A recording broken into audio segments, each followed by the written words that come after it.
क्या आपको पता है, पैसा कमाना एक स्किल है, लेकिन पैसा संभालना बिल्कुल अलग स्किल है। दुनिया में ऐसे बहुत सारे लोग हैं जिन्होंने लाखों करोड़ों कमाए, लेकिन कुछ सालों में सब कुछ गंवा दिया। और दूसरी तरफ ऐसे भी बहुत सारे लोग हैं जिन्होंने बहुत मामूली तनख्वाह से शुरुआत की, लेकिन धीरे धीरे एक बहुत बड़ी संपत्ति बना ली। फर्क डिग्री का नहीं है, फर्क आईक्यू का भी नहीं है, असली फर्क है पैसों को लेकर हमारी सोच का, हमारे व्यवहार का।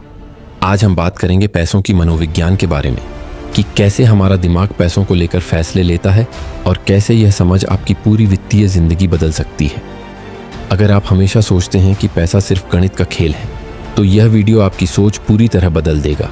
हम में से ज़्यादातर लोग मानते हैं कि पैसों के मामलों में सफल होने के लिए आपको फाइनेंस का एक्सपर्ट होना ज़रूरी है, आपको जटिल फॉर्मूले पता होने चाहिए या शेयर बाजार की गहरी समझ होनी चाहिए। लेकिन सच्चाई यह है कि पैसों की दुनिया में सफलता ज़्यादातर गणित से नहीं, बल्कि व्यवहार से तय होती है। यह समझना कि हम पैसों को लेकर कैसा महसूस करते हैं, हम जोखिम को कैसे देखते हैं और हमारा डर और लालच हमारे फैसलों को कैसे प्रभावित करता है, यह सब असली फाइनेंशियल समझदारी का हिस्सा है। आज इस वीडियो में हम समझेंगे कि पैसों की मनोविज्ञान क्या है और कैसे आप इस समझ का इस्तेमाल करके अपनी वित्तीय जिंदगी को बेहतर बना सकते हैं। आइए शुरू करते हैं इस दिलचस्प यात्रा को। अध्याय 1, पैसा गणित नहीं, भावना है। सबसे पहली और सबसे महत्वपूर्ण बात यह है कि पैसों से जुड़े फैसले शुद्ध गणित पर आधारित नहीं होते। अगर पैसा सिर्फ गणित होता तो हर इंसान एक जैसे तरीके से बचत करता, एक जैसे तरीके से निवेश करता। लेकिन असल में ऐसा नहीं होता, क्योंकि हर इंसान का पैसों के साथ अपना निजी रिश्ता होता है, जो उसके बचपन के अनुभवों, उसके परिवार की परिस्थितियों और उसकी भावनाओं से बनता है। जो इंसान गरीबी में बड़ा हुआ है वह पैसों को एक तरह से देखता है, जो इंसान अमीरी में बड़ा हुआ है वह बिल्कुल अलग तरीके से देखता है।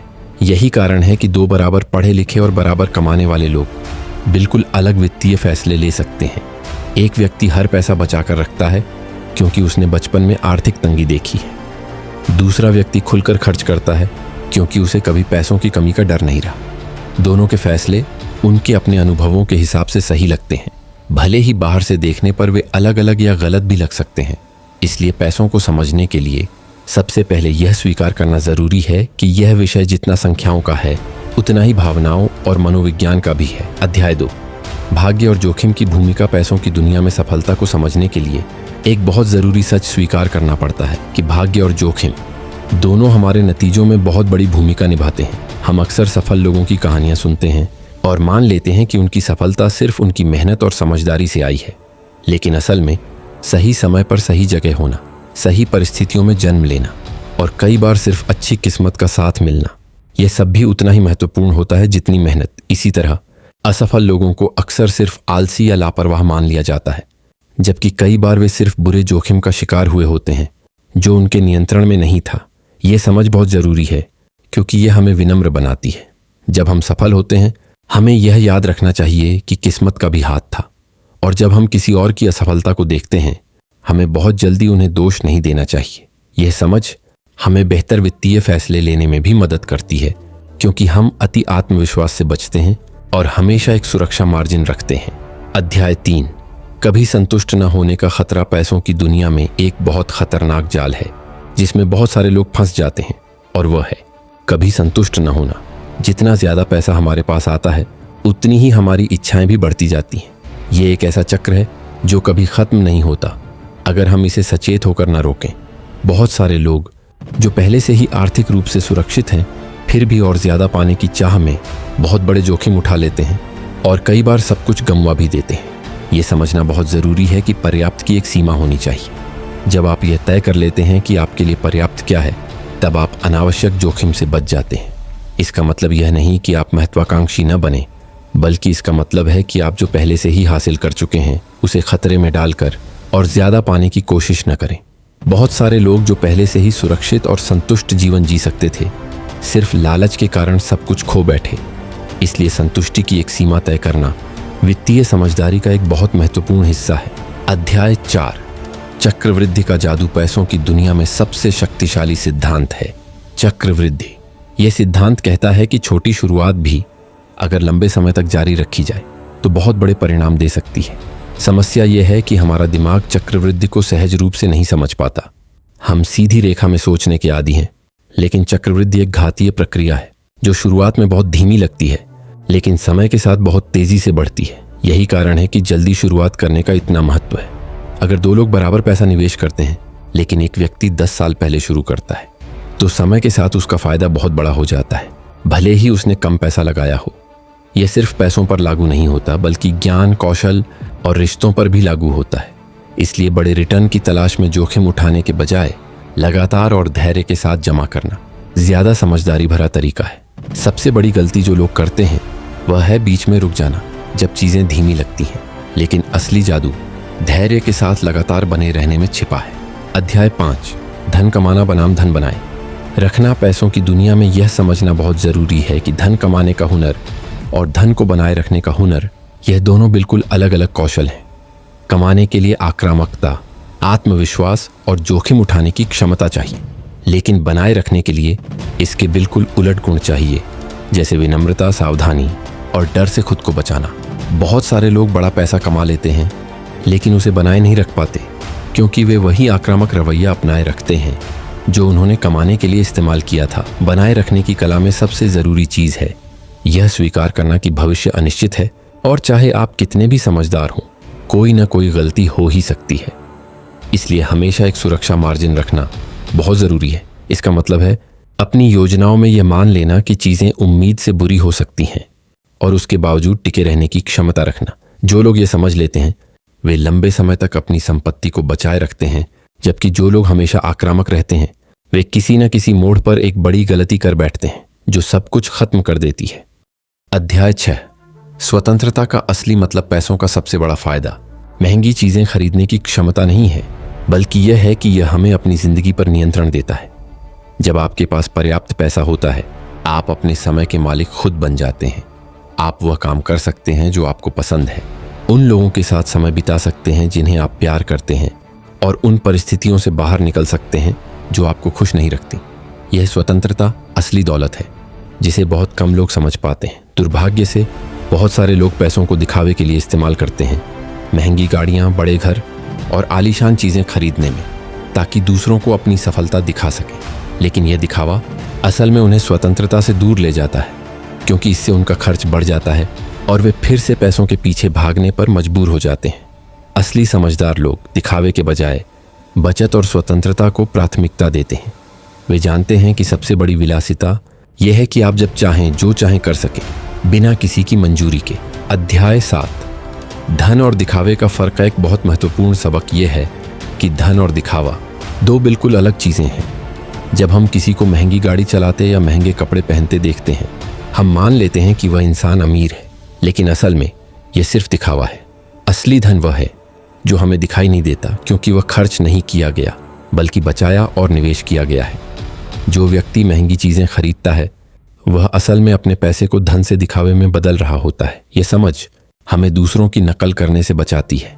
बहुत सारे लोग सिर्फ इसलिए महंगी चीजें खरीदते हैं क्योंकि वे दूसरों जैसा दिखना चाहते हैं या समाज में अपनी हैसियत साबित करना चाहते हैं।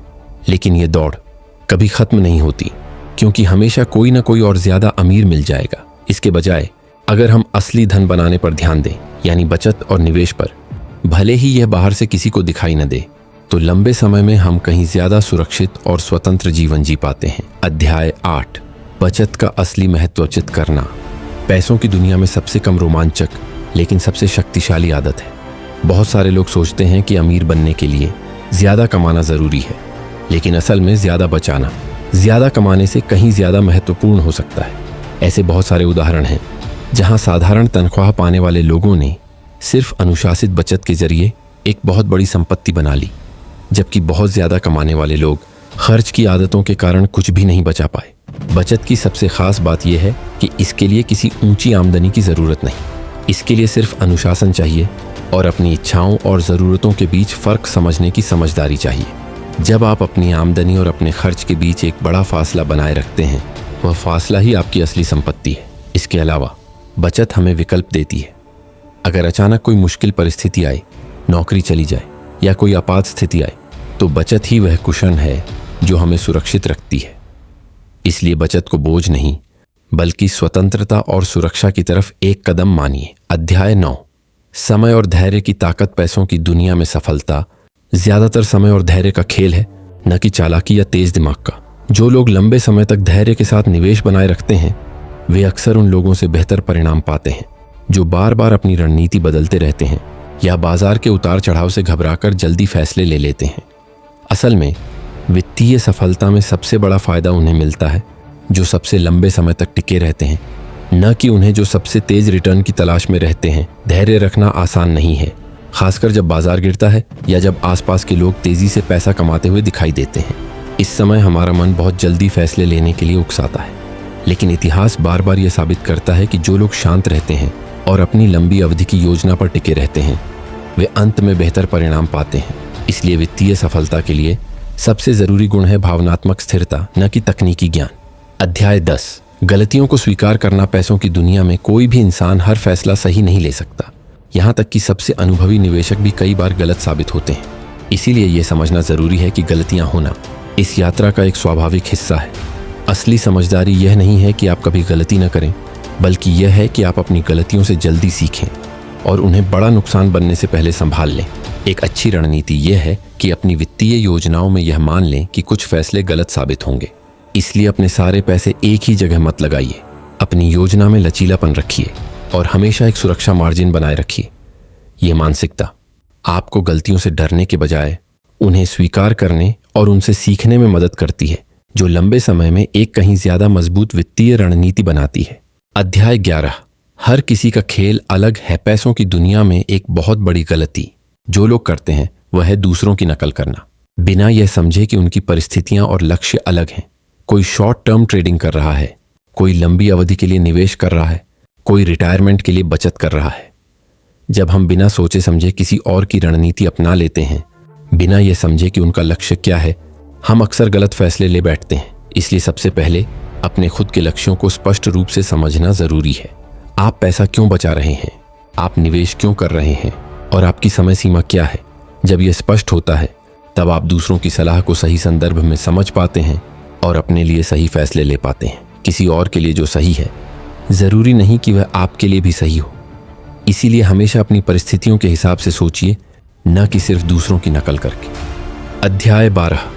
लचीलापन बनाए रखना। वित्तीय योजना बनाते समय यह मान लेना बहुत ज़रूरी है कि भविष्य में चीज़ें बदलेंगी। आपकी आज की ज़रूरतें 10 साल बाद बिल्कुल अलग हो सकती हैं। इसलिए हमेशा एक कठोर योजना पर अड़े रहने के बजाय थोड़ा लचीलापन बनाए रखना समझदारी है। यह लचीलापन आपको बदलती परिस्थितियों में भी स्थिर रहने में मदद करता है, बिना घबराए। लचीलापन का मतलब है अपनी बचत में इतनी गुंजाइश रखना कि अगर अचानक कोई बदलाव आए, नौकरी बदलनी पड़े या कोई नया मौका सामने आए, तो आप बिना बड़े वित्तीय दबाव के उसे अपना सकें। जो लोग बहुत कड़ी और अनम्य योजनाओं के साथ चलते हैं वे अक्सर अचानक आए बदलावों से घबरा जाते हैं, लेकिन जो लोग लचीलापन बनाए रखते हैं वे किसी भी परिस्थिति में बेहतर तरीके से ढल जाते हैं और अपनी वित्तीय स्थिरता बनाए रखते हैं। अध्याय 13। तुलना का जाल। सोशल मीडिया के इस दौर में दूसरों की वित्तीय सफलता देखकर अपनी तुलना करना बहुत आसान हो गया है। हम देखते हैं कि कोई नई गाड़ी खरीद रहा है, कोई विदेश यात्रा कर रहा है और हमारे मन में यह भावना आती है कि हम पीछे रह गए हैं। लेकिन यह तुलना एक ऐसी दौड़ है जिसका कभी अंत नहीं होता। हमेशा कोई ना कोई ऐसा मिलेगा जो आपसे ज्यादा कमा रहा है या ज्यादा खर्च कर रहा है। असली वित्तीय शांति तभी मिलती है जब आप इस तुलना से बाहर निकलते हैं और अपने खुद के लक्ष्यों पर ध्यान केंद्रित करते हैं। आपको यह तय करना है कि आपके लिए एक अच्छी जिंदगी का मतलब क्या है, न कि दूसरों की नजरों में एक अच्छी जिंदगी कैसी दिखनी चाहिए। जो लोग यह समझ जाते हैं वे बिना दिखावे के दबाव में आए अपनी असली प्राथमिकताओं के हिसाब से पैसा खर्च और बचत कर पाते हैं और कहीं ज्यादा संतुष्ट जीवन जीते हैं। अध्याय 14। वित्तीय सुरक्षा का कुशना निश्चितता जिंदगी का एक स्थायी हिस्सा है। नौकरी जा सकती है, तबीयत खराब हो सकती है या कोई अप्रत्याशित खर्च आ सकता है। इसलिए एक मजबूत वित्तीय कुशन रखना यानी आपातकालीन फंड बनाना बहुत जरूरी है। यह फंड आपको मुश्किल समय में शांत रहने की क्षमता देता है और आपको गलत फैसले लेने से बचाता है जो सिर्फ डर के कारण लिए जाते हैं।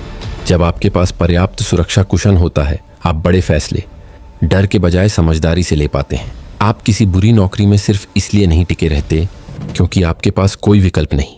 आप बाजार गिरने पर घबराकर अपने निवेश नहीं बेचते क्योंकि आपको पता है कि आपके पास एक सुरक्षित कुशन है। यह मानसिक शांति असल में उतनी ही कीमती है जितनी खुद वह पैसा। अध्याय 15। पैसों को लेकर ईमानदार बातचीत। बहुत सारे परिवारों और रिश्तों में पैसों को लेकर खुलकर बात करना एक वर्जित विषय माना जाता है। यह चुप्पी अक्सर गलतफहमियों और तनाव को जन्म देती है। असल में पैसों को लेकर ईमानदार बातचीत करना, चाहे वह अपने साथी के साथ हो, अपने बच्चों के साथ हो या खुद के साथ हो, वित्तीय समझदारी का एक बहुत महत्वपूर्ण हिस्सा है। जब हम अपने वित्तीय लक्ष्यों, अपनी चिंताओं और अपनी उम्मीदों के बारे में खुलकर बात करते हैं, तब हम बेहतर फैसले साथ मिलकर ले पाते हैं। यह बातचीत शुरुआत में असहज लग सकती है, लेकिन समय के साथ यह रिश्तों को मजबूत बनाती है और वित्तीय तनाव को कम करती है। इसलिए पैसों को एक वर्जित विषय मानने के बजाय इसे खुलकर बातचीत का हिस्सा बनाइए। अध्याय 16। जोखिम की सही परिभाषा। पैसों की दुनिया में जोखिम को समझना बहुत जरूरी है, लेकिन ज्यादातर लोग इसे गलत तरीके से समझते हैं। बहुत सारे लोग सोचते हैं कि जोखिम का मतलब है शेयर बाजार में पैसा लगाना या कोई नया व्यवसाय शुरू करना, लेकिन असली जोखिम वह है जिसे हम देख नहीं पाते, जो हमारी योजना में शामिल नहीं होता। यह वह अप्रत्याशित घटना है जो हमारे सबसे अच्छे अनुमानों को भी गलत साबित कर देती है। इतिहास में सबसे बड़े वित्तीय संकट वही होते हैं जिनकी किसी ने कल्पना भी नहीं की होती। इसलिए समझदार वित्तीय योजना बनाने के लिए यह मान लेना जरूरी है कि हम भविष्य को पूरी तरह से नहीं जान सकते। हमें हमेशा एक ऐसी योजना बनानी चाहिए जो अनिश्चितता को झेल सके, भले ही हमें यह न पता हो कि वह अनिश्चितता किस रूप में आएगी। यही कारण है कि विविधीकरण और सुरक्षा मार्जिन इतने महत्वपूर्ण हैं। ये हमें उन जोखिमों से भी बचाते हैं जिनके बारे में हमने कभी सोचा भी नहीं था। अध्याय 17। नियंत्रण की शक्ति। वित्तीय स्वतंत्रता का एक बहुत महत्वपूर्ण पहलू है अपनी जिंदगी पर नियंत्रण महसूस करना। जब आप किसी और की मर्जी पर निर्भर होते हैं, चाहे वह बॉस हो, ग्राहक हो या परिस्थितियां हो, आपकी मानसिक शांति भी उतनी ही अस्थिर हो जाती है। लेकिन जब आपके पास पर्याप्त बचत और वित्तीय सुरक्षा होती है, आप अपनी शर्तों पर फैसले ले पाते हैं। आप किसी बुरी नौकरी को छोड़ सकते हैं, आप किसी अनुचित मांग को ना कह सकते हैं और आप अपने समय का इस्तेमाल अपनी इच्छा से कर सकते हैं। यह नियंत्रण असल में खुशी का सबसे बड़ा स्रोत है।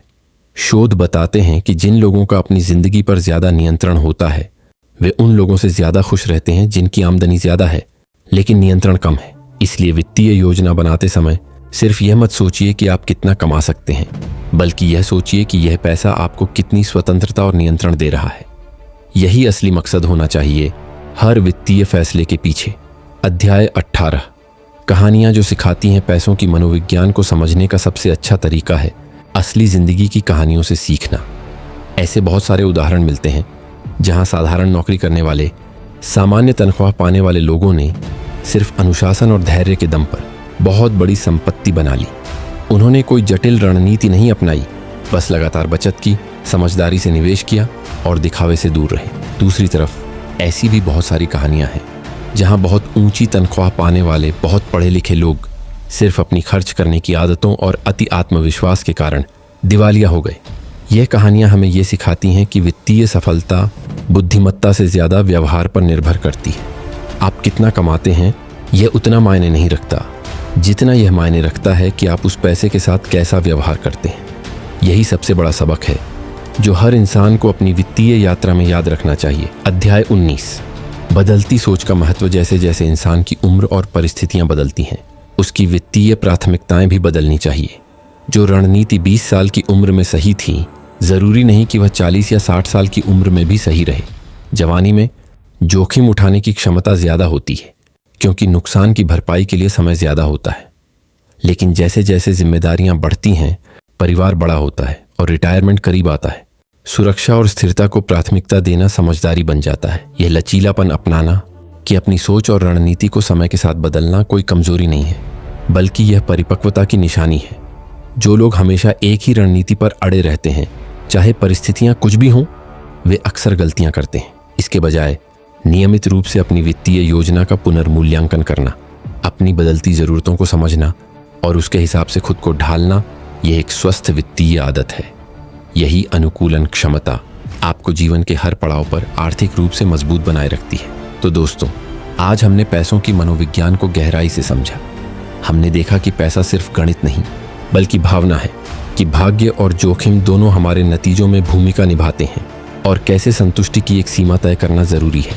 हमने चक्रवृद्धि के जादू को समझा, धन कमाने और बनाए रखने के फर्क को जाना और स्वतंत्रता के असली मतलब को पहचाना। अंत में याद रखिए, पैसों की दुनिया में सफलता ज्यादा कमाने से नहीं बल्कि समझदारी से व्यवहार करने से आती है। धैर्य रखिए, अनुशासन बनाए रखिए और दिखावे के बजाय असली स्वतंत्रता को प्राथमिकता दीजिए।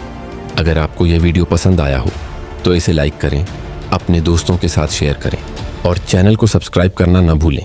अगली वीडियो में मिलते हैं एक और नए और दिलचस्प विषय के साथ। तब तक के लिए समझदारी से पैसा संभालिए और अपनी वित्तीय स्वतंत्रता की तरफ एक कदम बढ़ाइए।